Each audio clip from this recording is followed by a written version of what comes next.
Hello, YouTube family. Welcome back to No More RIP, No More Residing in Poverty. My name is Ray Williams. I am the founder and CEO of Unknown Incorporated, doing business as Greenway Capital Management. And as you know, we specialize in helping underserved consumers and small businesses have a better financial life.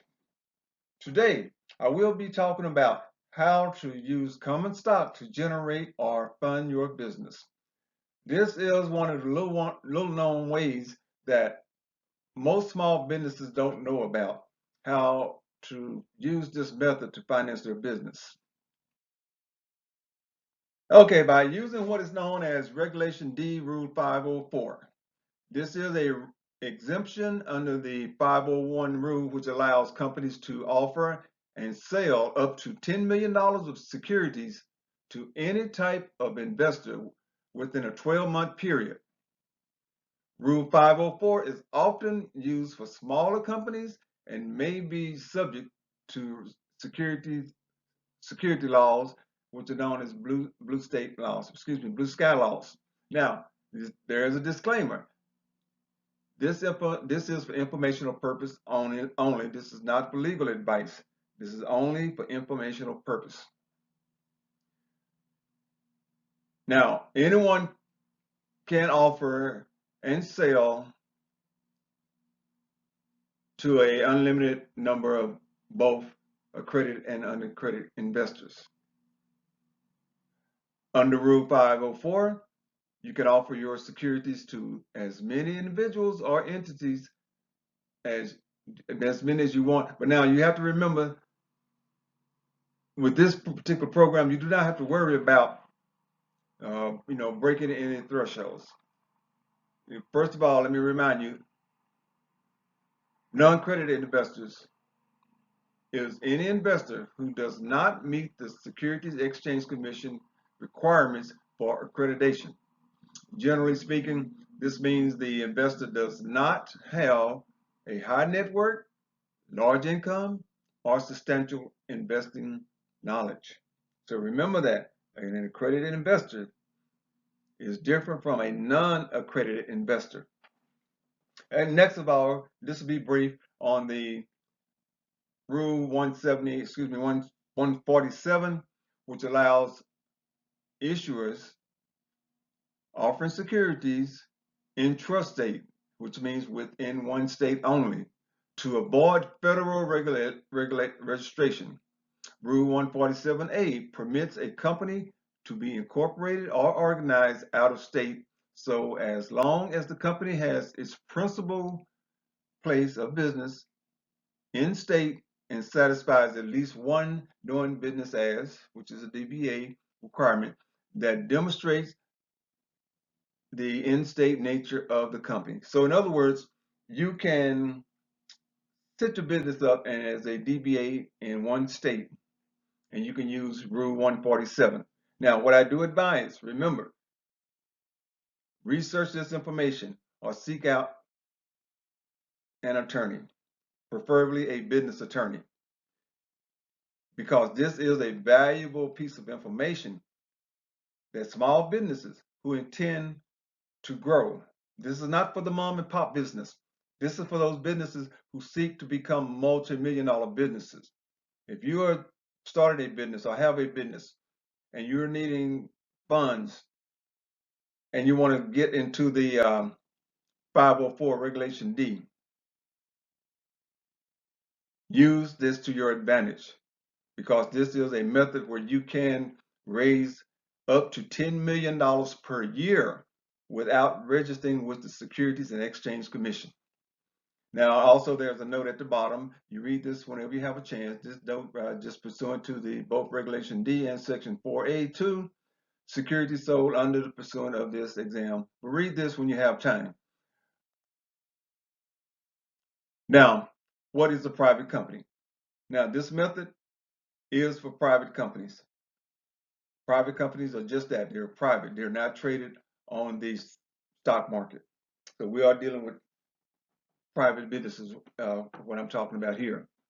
First of all, let me explain what is a private business. As you see here, a private business is a business entity that is privately owned.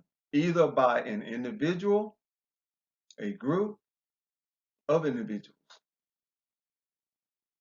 Private companies can issue company issue stock and raise capital from outside shareholders or give stock to anyone they choose. Now let me repeat that.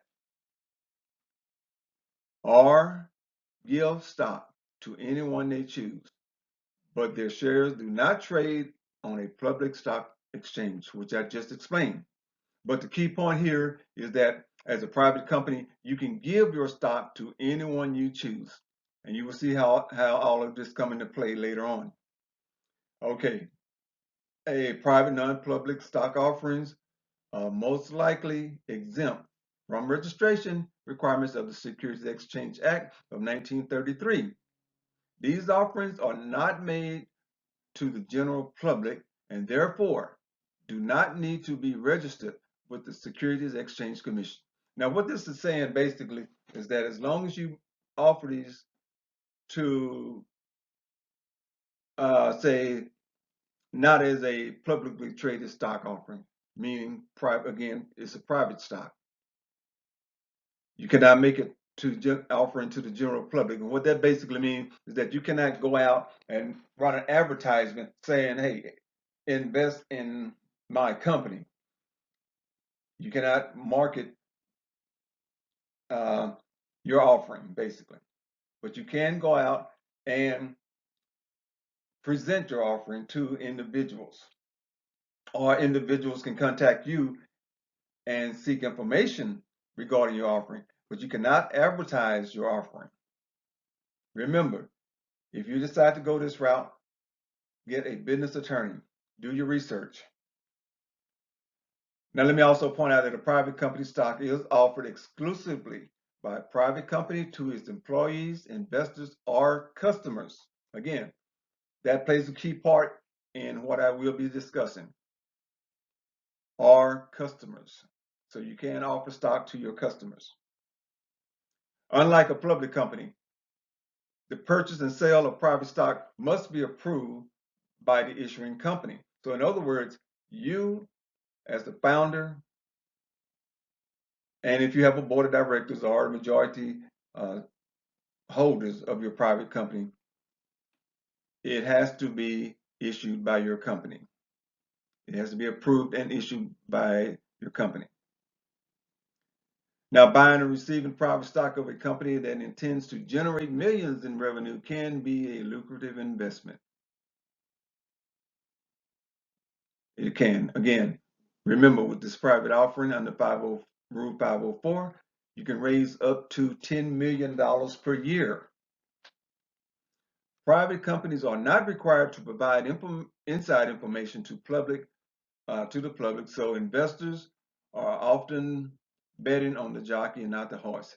Basically, what that means is that when someone buys into a private company, they're looking at the person, the operators of the company, the founders, the board of directors.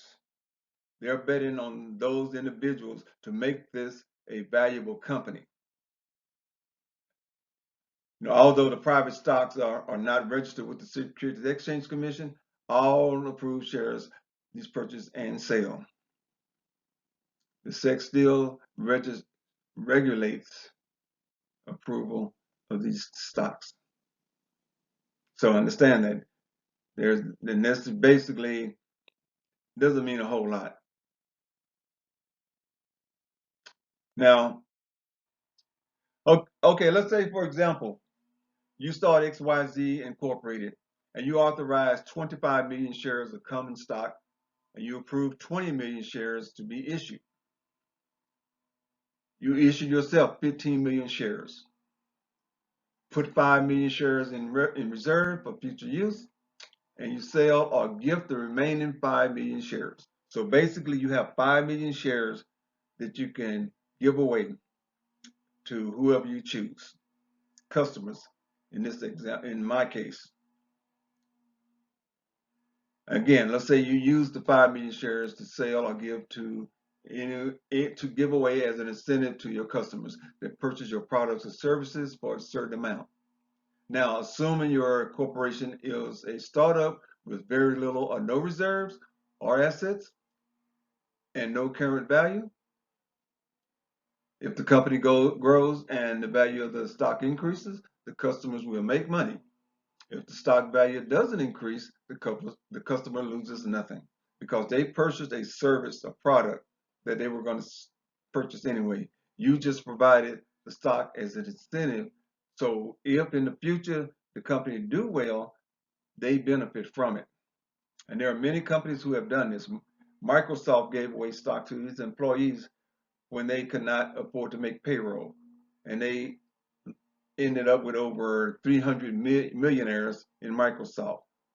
So this is a good strategy for including your customers, or if you have employees, into your company by offering them or giving them stock. Also, they got their product and service and your company generated revenue. So that's the good part about it. They receive their product and service, your company received revenue. Now, if you use this method to generate revenue, you basically offer free shares to a limited number of customers. Example, you offer an incentive of 5,000 shares to each, say for the first 200 customers that make a $2,000 purchase during 3-month time frame. If successful, this will give you $400,000 in revenue. Now, in this case, you will allocate 1 million shares to give away in the future.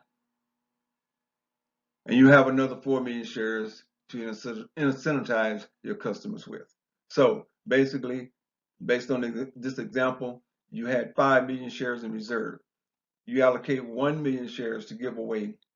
Now you have another 4 million shares. So the next year, if you want to use this same strategy with new customers, you give away stock when they make a purchase. Again, remember, this is an incentive for your customer to buy your product or service and also benefit from the future of your company and the future value of your company.